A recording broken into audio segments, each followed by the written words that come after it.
Order. Welcome to this third panel in our Select Committee's inquiry into the Industrial Relations Bill and industrial relations in the UK. I'm immensely grateful to Jennifer Kearney and Stuart Morgan for joining us from Amazon. You're very welcome here this afternoon, and thank you for making time in a busy schedule to come and give evidence to us. Jennifer, perhaps I can start with you. Does Amazon basically hate trade unions? I'd like to start with introducing myself and sharing with the committee what I do. Don't worry, we've got the biography, so Great. we're just going to jump straight into the questions because the time is against us. And the question is, does Amazon basically hate trade unions? Amazon is really clear that our preference is working directly with our employees. It's worked very well for us in the 25 years that we've been inside of the UK. Should our employees choose union recognition, union representation in any way, of course, we'll comply. Okay. Now, you'll be aware of a report that was published by one of our sister committees in the United States on Sunday by Senator Sanders and others. And in that report, the allegation is that Amazon basically, in the report's words, accepts injuries to its workers as the cost of doing business. Is that true? I am aware of the report that's been published. At this point in time, I've not had the opportunity to go through the details of that, but I'd like to reassure and state that actually for Amazon, safety is our number one priority. Mm-hmm. It always has been and always will be. And we benchmark ourselves against health and safety executive data. The data for the period 2022, which is published on our safety blog, actually states and proves that Amazon is 50% safer in terms of when compared to other businesses within this sector. Yeah. I would say that's 531 injuries per 100,000, and as you say, the last published figures were 2022. Why have they not been updated since then? So the actual data demonstrates that in 2022 there was 77 million hours worked, which gives you a scale of the size of our operation. Mm.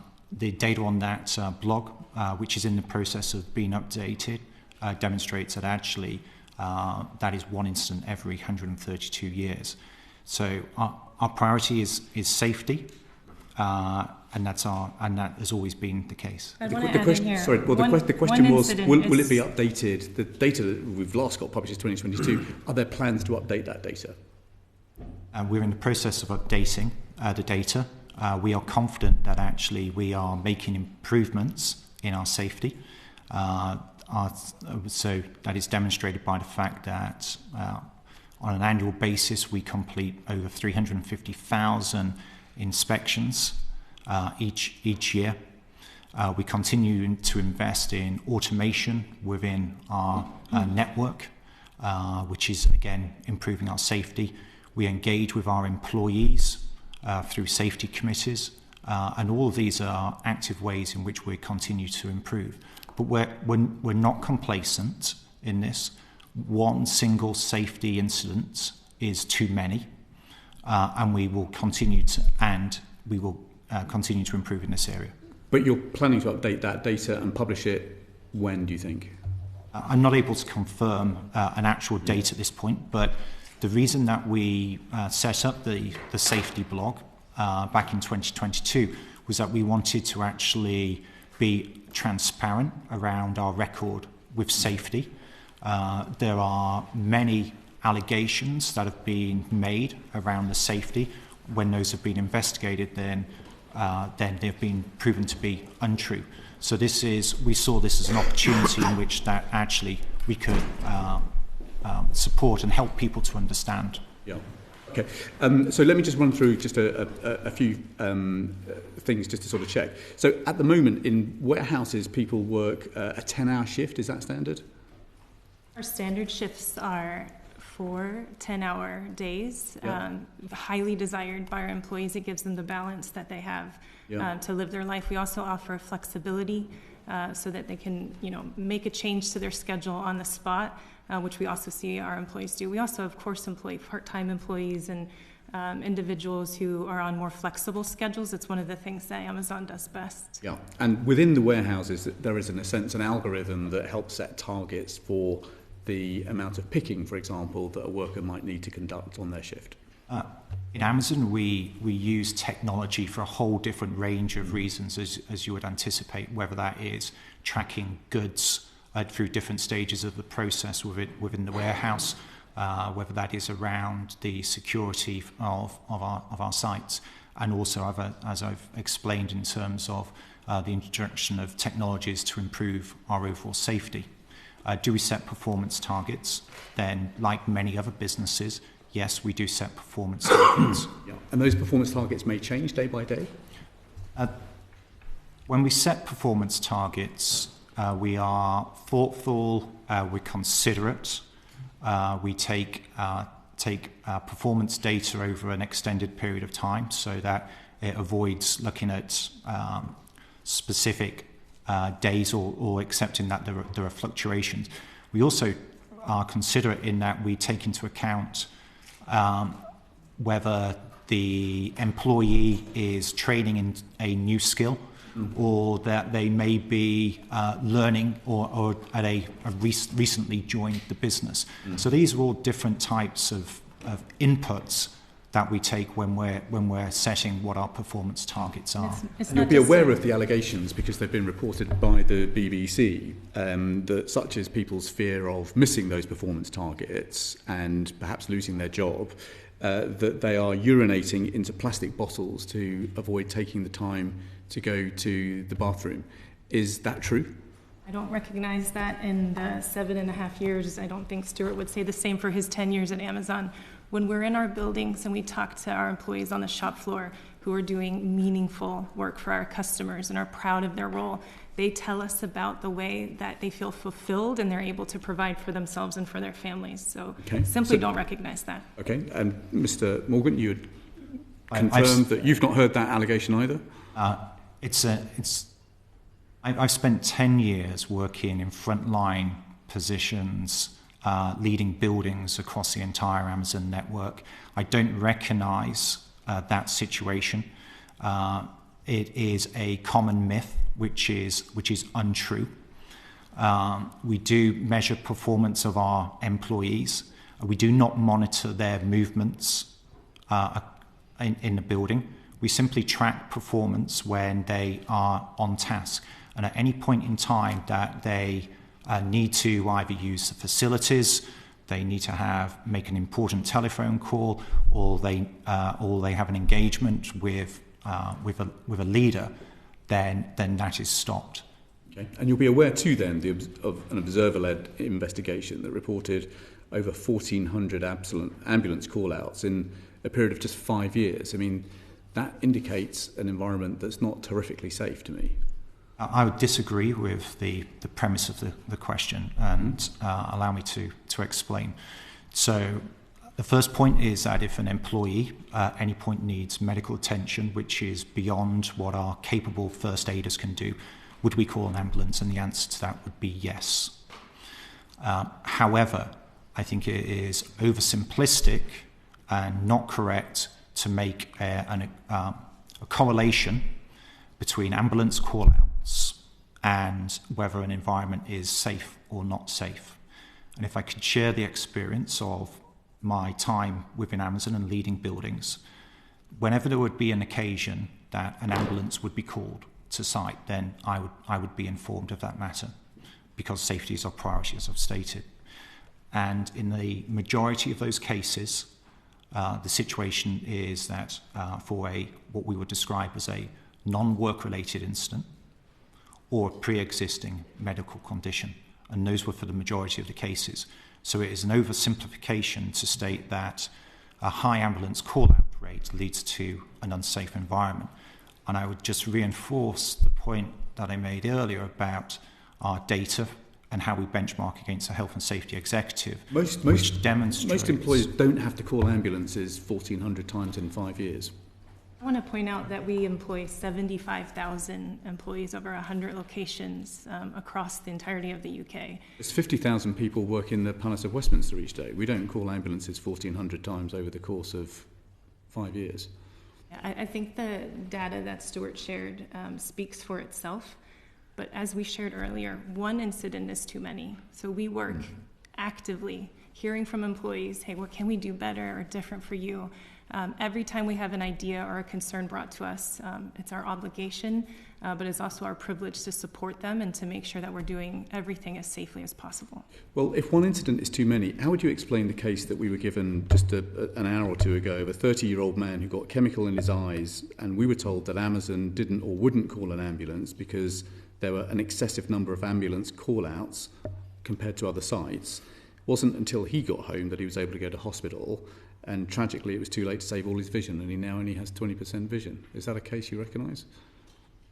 I don't recognise that specific case. If you have details of that case, then we would write a follow-up.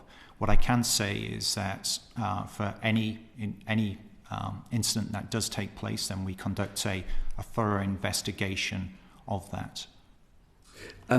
So it was on the 6th of October, I think, 2022, that Mr. Bezos says that we, Amazon, are going to be the Earth's best employer and the Earth's safest place to work. Is that now true? We are getting better every day. What you'll see inside of our buildings, and we'd like to invite each of you to come and see either any of our buildings at any point. You'll see a place where we care deeply about employees. When I say we, that's every single one of our site leaders, our HR teams inside of our building. You'll see us continually getting better. As we shared, we're not complacent, even though the data says that we are a very safe place to work. I also shared about some flexibility and some other things employees tell us they cannot get anywhere else. I hear constantly, this is the best place that I've ever worked. And that is from multiple experiences in multiple of our buildings across the entirety of the UK. Well, let's turn from safety to pay then. I think you've said that you're on a journey to become the Earth's safest place to work rather than you've reached that destination. So when we look at your SEC filings and we look at the breakout for sales in the UK, we can see that between 2018 and 2023, Amazon UK's sales have grown by 132%, but growth in pay for frontline workers has been 42%. So are you basically profiteering from the hard work of employees and not giving them the full measure of their reward? Now, what I would like to just to reinforce is in terms of where our current position is on pay. And that is both above the real living wage and the minimum wage. It gives the opportunity for our employees working 40 hours a week across 40 days to be earning as a startup or a start position of £28,000 to £30,000. Now, when we set our pay, we go through an annual process and we take into account a number of different factors, including economic data points. We are confident that, and we do benchmark against other businesses, and we are confident that we are offering a fair rate of pay. It's one of the main reasons why employees actually choose to join us as well. And it's not just pay, it's a benefits package that includes personal medical care, income protection, where we go over and above for our employees to make sure that they're choosing us. And the data shows that people want to work at Amazon, not just because of pay, but their total compensation. So, I mean, when we look at the premium, for example, that you pay over national minimum wage, we can see that September 2024, the premium over minimum wage was about 15% for low-paid workers, about 22% for higher-paid workers. That's now fallen to a 10% premium for lower-paid workers and a 17% premium for higher-paid workers. And I suppose we're looking at that alongside 2023 Amazon UK Services limited profits of 280.5 million. And I guess the question is, who leads the conversation on workers' behalf about how they get a bigger share of that almost £250 million worth of profit? I think that growth in national living wage is some of the reason why you'll see that too. I think many of us, from a business perspective, have been trying to keep up with how much that's moved over that same time period that you mentioned. When you ask the question, which I love to answer, about who is advocating this direct relationship that Amazon celebrates with our employees, the answer is the entirety of our leadership team, listening through multiple different channels to employee voice and responding. Pay is something that we've heard them say is very important to them, and as Stuart has pointed out, if you ask them why they work at Amazon, that we hear often that's the number one reason, because we pay competitively. Do you want to add, Mr. Morgan? I'd like to just kind of reinforce the point about that our employees join and stay with us, which is an important point, which is not just based on pay, but also upon the industry-leading benefits package, which Jennifer has talked through. But also, I think another area where we focus is around our skill development as well. We have an internal program called Careers Choice, where Amazon contributes to up to 95% of the fees over a 4-year period to upskill our employees. And that's an important point. And it's one that 20,000 people have now had the opportunity to actually upskill. When I talk about upskilling, that could be anything from HGV driving to cyber security. We have almost 10% of our current employees that are enrolled in that scheme. So I think it's important to take a step back and think about not just pay, but also in terms of benefits, and also the focus around how we can help develop a person's skills. Well, we've just heard this afternoon that there's very few people who work for Amazon for more than 2 years and don't have some kind of injury that they've sustained at work. Is that true? It's simply not true. It doesn't match my experience. The data also doesn't say that at all. In fact, what we hear is employees are looking for more opportunities to grow inside of Amazon, to learn new skills, to work in different areas inside of our buildings. Okay, thank you. The challenge we've got, I suppose, is that we've got a company that is rich enough to put a man into space, but we've got very conflicting stories about how safe it is to work at Amazon, and we've got clear evidence that pay has only risen about a third as much of sales. But let's get into some of the issues behind that. Charlie Maynard. Yeah, thank you. Listening to your statements and what we heard an hour ago, it's starkly different. It's unrecognisable.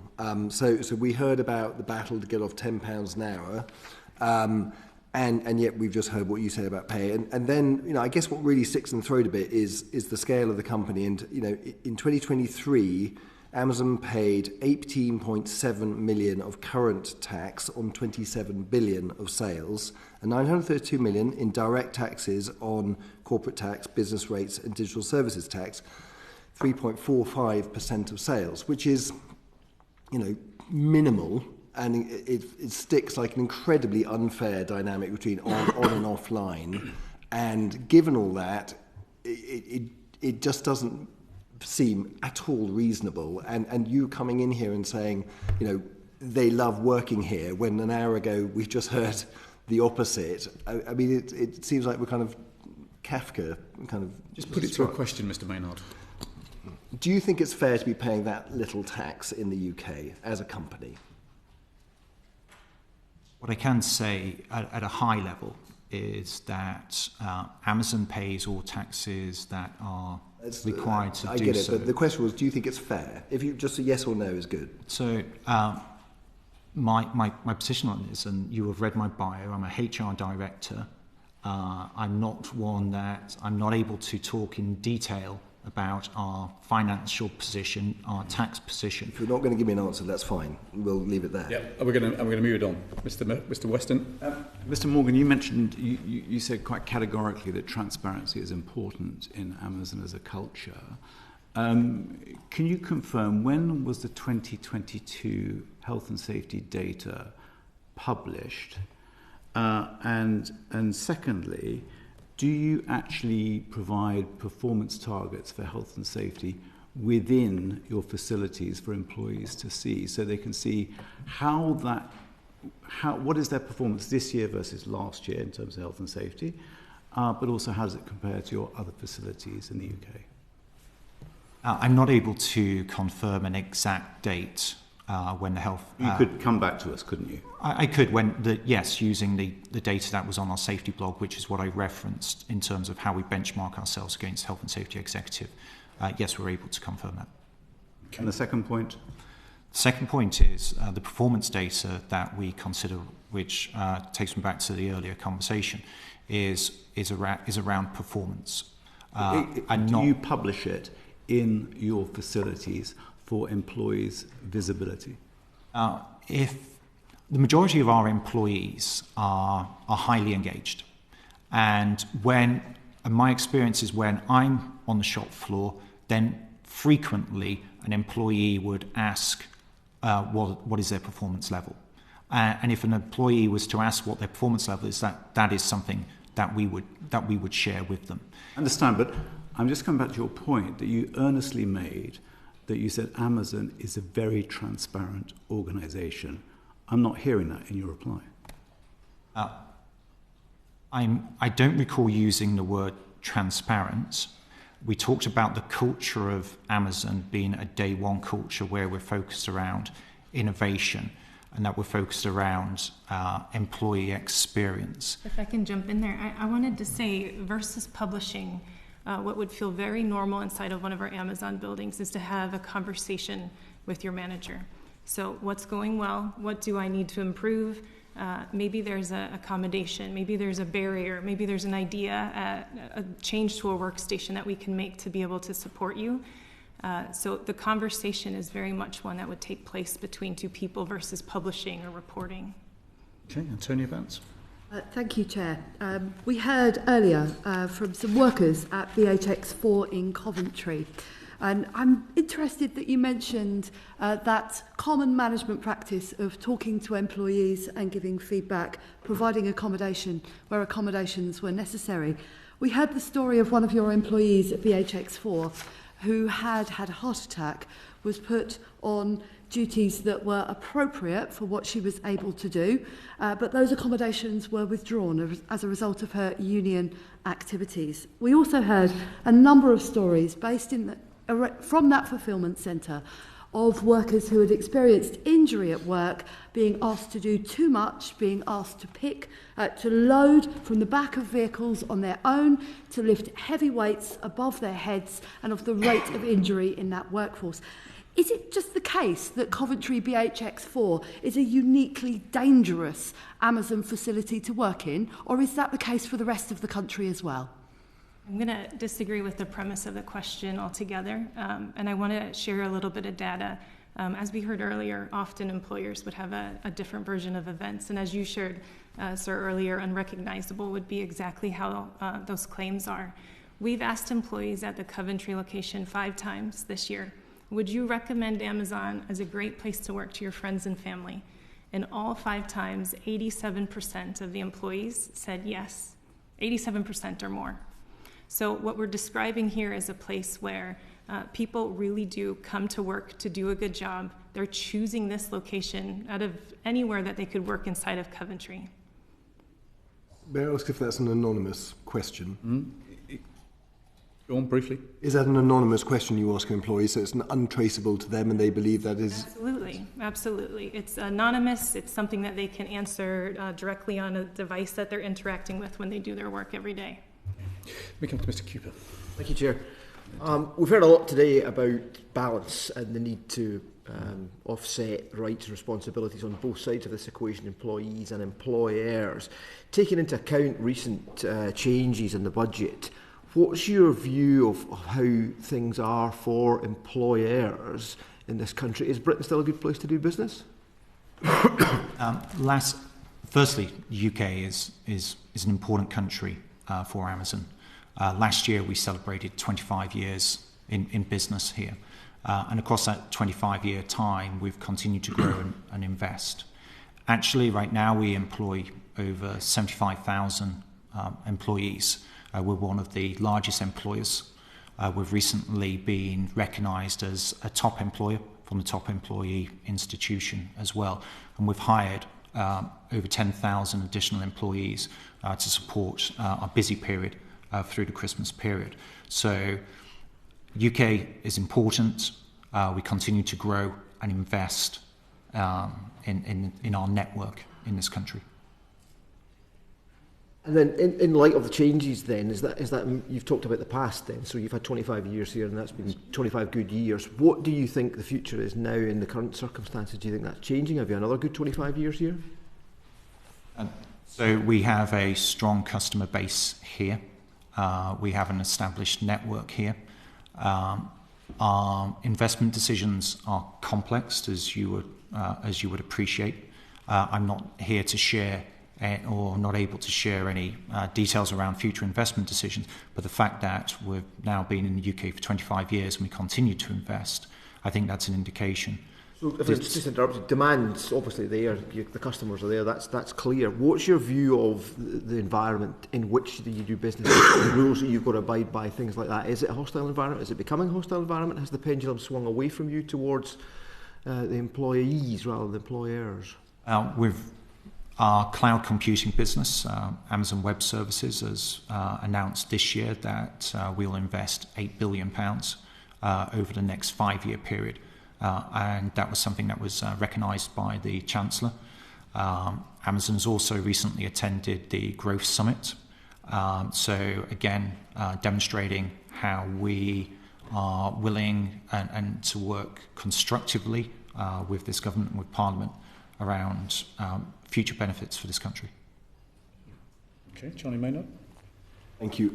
You mentioned 100 locations. What proportion of those have got union engagement currently? We don't currently, or nor will we ever track union membership, so I'm not able to answer that question. Okay. Do any locations have a union? They may have union members in them, but do they have an organised union inside the location? Recognition? No, we have over the 25 years that we've been doing business here, not had a site vote for union recognition up until this point. Thank you. Okay. And what's your response to the proposed changes to industrial relations as part of the Employment Rights Bill? I think it's well, firstly, I'm fully aware that within the bill there are a number of areas that are being discussed, and we think that it's important that we get these decisions right. We do think that it's a matter for government and for Parliament to decide upon. We, of course, would comply with any changes that were made.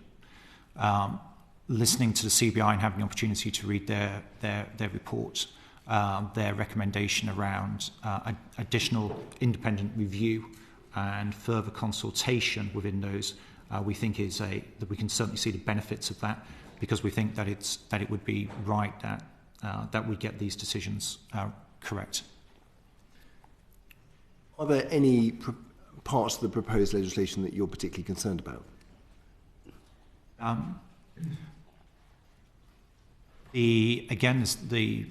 The CBI indicated the reduction in the strike notification period from 14 to 7 days.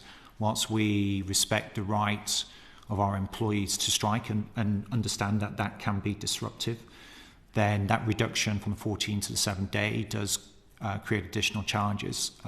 During the Ballot at Coventry and strike action, we continue to maintain our operation because the majority of our employees wanted to continue to attend work, and we also wanted to be able to continue to provide and support our customers. So a reduced notification period then leads to additional challenges and potentially could then impact and increase safety risk. So, but I think the CBA has kind of articulated that. Anything else that's particularly concerning? There's a lot of places we're still wanting more information, and we're listening really carefully, learning as we progress to see where things land. Obviously, we'll comply and we'll work really productively wherever it lands. Thank you. Joshua Reynolds. On that point, you mentioned strikes. If Amazon's such a great place to work, as you've said, that's what you hear time and time again from your team. Why have your team in Coventry gone on strike so much? I think it's important to note that we absolutely support their right to do that. That hasn't answered the. Excuse me. I've obviously we've sat here for quite a while now. I feel like I might need to get lessons from you both at some point in how to not answer the question that was asked directly. If you're that good an employer that you've explained to us so far, why have your workers in Coventry gone on strike so much? I think they're executing their rights as we absolutely would protect their ability to do. I've shared some data around that building about how employees are telling us it's a great place to work. What I would love to do is invite you, sir, to come and see the building yourself. I really apologise for interrupting you. My question was why. You haven't answered why. You've told me that, again, it's a great place to work and you've got all this data and I'd love to come and see what you do. Yes, but why? That's the one thing you haven't answered yet, which is the question I actually asked you. Why? I think that's a good moment for me to, again, extend the invitation. But it's a good moment for you to not... No, sorry, I'm really sorry. I'm going to really push this point. Okay. It's a great opportunity for you to not answer my question. If you are such a great place to work, and I'd like to congratulate you, you said you won an award recently on being a great place to work. If you are that great a place to work, why have your workers in Coventry gone on strike so much? Our employees have the right to join a trade union or not to join a trade union, and we totally respect that. I'm pulling teeth at this point. Neither of you answered that question so far. I'll ask it once more. Yeah. I'll ask it once more and then I'll give up because I don't think I'm going to get an answer. Why have they gone on strike so much? What is the reason behind it? You talk to workers every day, you've told us, and that's what your teams do. So when you ask them, why are you going on strike? What's their answer back to you? Why are they striking? They were demonstrating their right to support the trade union that they were a member of, simply put. Oh, sorry. Supporting a trade union isn't a legal reason for people to go on strike. What was the legal reason that they went on strike as set out in the paperwork that needs to be supplied to the employer in the relevant notice period? You mean the ballot for strike action? Yes, that's right. What was the legal reason? There are multiple scenarios over the recognition attempts that the GMB has made. We're not talking about recognition. We're talking about the 37 days of industrial action at BHX4 in Coventry. Paperwork needs to be supplied to the employer that lists the reason for strike action. What was the reason given for strike action on those 37 days in answer to my colleague's question? Mr. Morgan? Please repeat the question. In order to take industrial action, a union needs to win a ballot. In order to have a legal ballot, they need to supply to the employer some paperwork that lists the reason, and it needs to be a legal reason. Supporting their union is not a legal reason. It needs to be a legal reason as to why they wish to take strike action for that ballot to go ahead and be lawful and not be challenged in the courts. What was the legal reason on the paperwork supplied to you why your workers at Coventry BHX4 went on strike? That's one I would be willing to write back on. I don't have the information top of mind, or I can't recall it. We have been, over the series of 2 years, working with the GMB through this process. So we have responded back and forth for several claims, several allegations, I would say, that simply we don't recognize. So please let me come back on that one. Okay, Mr. Morgan, you don't know why the people went on strike? I think just to reinforce Jennifer's point that we'll write back on that. I don't have that detailed point. Okay. You're required to be open with us as a committee. You're sure you don't want to lay out why the people went on strike now? I guess I fully understand our responsibilities as in front of the committee. Okay. Rosie Wrighting. Thank you. So what level of access does Amazon currently permit to union representatives at its warehouses and fulfilment centres? Okay, so actually we have a level of interaction, not just with the GMB but other unions as well. Any union members have the right to be represented at different meetings, and if that's the case, then we have unions on our sites on a basis when those meetings take place. Our position is aligned with other businesses within the private sector. We comply with the current regulations within this area. And can I just confirm what level of access the unions have to your sites? So in terms of access, could you clarify the question? So access into your fulfilment centres and warehouses, at what levels are the unions able to come in at this time? Currently, the access would be that they would have access in order to enable the meeting to take place with the union member and a member of the leadership team for that building. The other part of the law states that we obviously would grant access as part of an access agreement as you move through the ballot period. But you've currently got no live access agreement because there's no live ballot period. So the answer to the question at the moment is no access, yes? At this point, there is no access, but our position is no different from other businesses, and we're compliant with the current regulations. Now, if that access was to change, and I know that it is a point of consideration on this bill, then we would comply with that. And sorry, you just mentioned that the unions come in for meetings. Yes. Do you feel that you create a positive environment when the unions are coming in to the warehouses and fulfilment centres? Are they welcomed in your buildings? I think that trade unions have an important role to play. And all of our employees have the right to choose as to whether they're a member or not. In Amazon, our preferred way of doing business is through direct engagement with our employees, and we think that creates a more positive and engaging environment. Okay. Antonia Vance. Thank you very much, Chair. The GMB described to us a campaign of intimidation and interference at Amazon in response to attempts by its members to achieve union recognition at BHX4 in Coventry. What measures did you apply to put management's view to workers? We were focused on executing a free and fair ballot process at this site. A couple things to note. Over 25 years of operation here in the UK, this is the first time that Amazon has ever actually been brought to a ballot period. So there was a ton for us to learn. Successfully so, I can tell you that we had 87% of the population inside a very large building with 3,000 people exercise their right to vote in the ballot period, which we feel very proud about.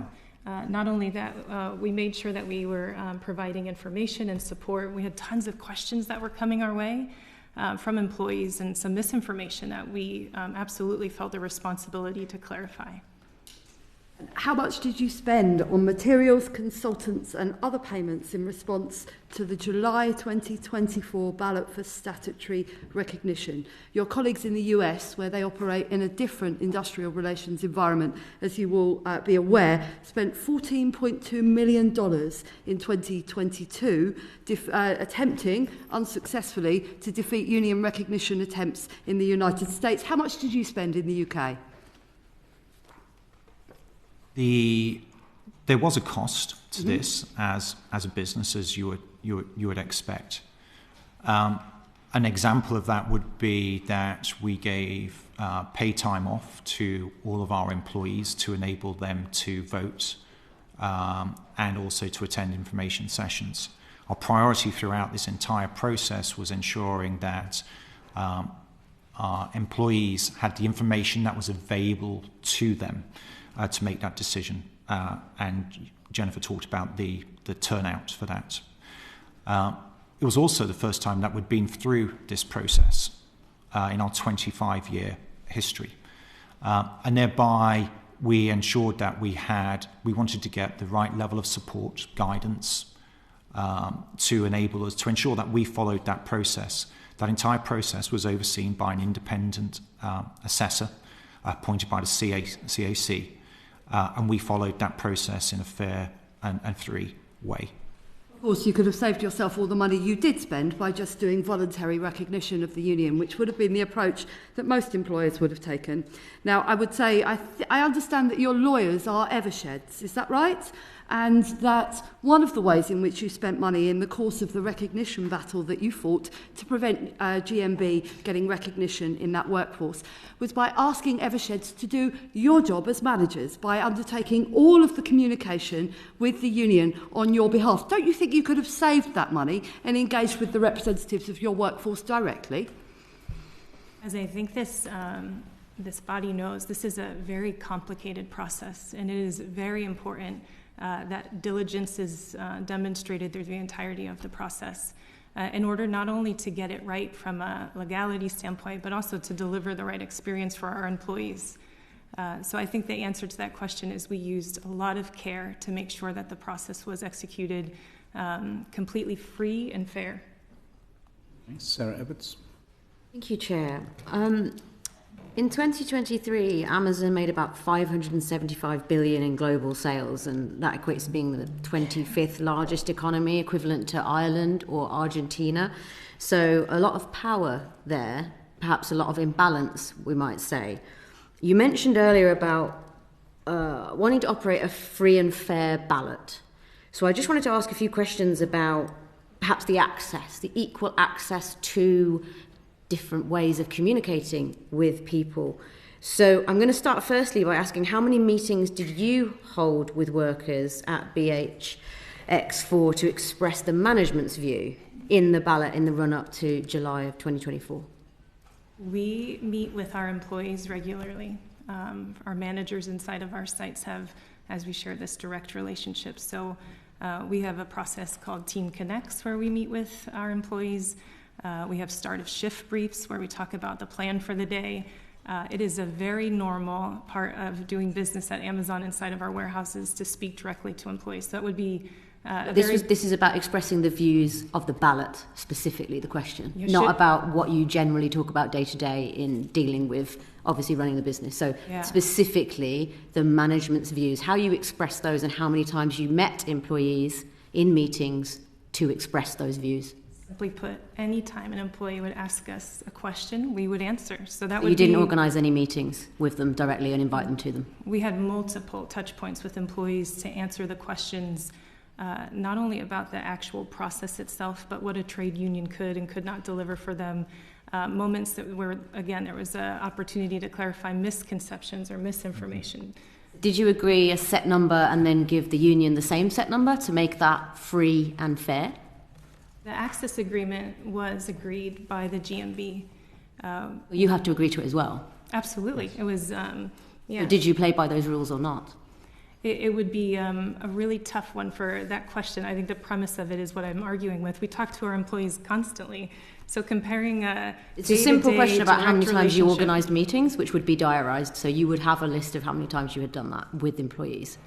Because that's what the union would have to do in response. Yeah, once again, every time an employee were to ask us about what this meant for them, we answered them as transparently you had unlimited as access to express management's views on the ballot, is what you're saying?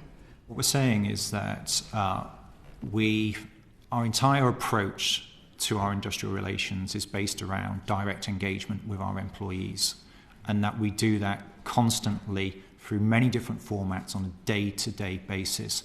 I think kind of what we recognise, and the point here is that actually we agreed the access with the GMB that was negotiated, and we followed that to the word, and that entire process was overseen by an independent assessor, and at no point was a formal complaint raised during that period or within the qualifying period. So what about the internal apps, the TV screens, the notice boards that you could make use of? Did you allow the GMB to make use of those as well to make sure that it was a free and fair ballot? As part of the access agreement, the GMB did have TV screens. They had a table available to them where they could provide not just the information on a poster, but on a pamphlet. We had 84 sessions of 45 minutes each inside of our building for them to speak directly to our employees. As well as during the access period, any employee at any point could speak directly with the GMB in a surgery-style small group conversation as well. They were allowed unfettered access. They could speak with them at any point, anytime they wanted. The unfettered, I would say, it's agreed as a part of the access agreement exactly how the process works. Okay, that's very different to the story that we heard earlier and the types of messages that were put on those screens and the access that they had to tools and availability. So I'm interested that you think that they had that when they categorically clearly did not. I think this is an opportunity to clarify the actual situation. As we've explained, we followed a process which was negotiated in terms of access. The entire process was overseen by an independent assessor, and at no point was any formal complaints made about access within the qualifying period. And finally, did you bring any additional workers in to work for Amazon during that period of time? So you changed the number of people that worked for the company during the time that you received the notification for recognition? So Amazon is a retail business. It's seasonal, and demand changes throughout the entire year.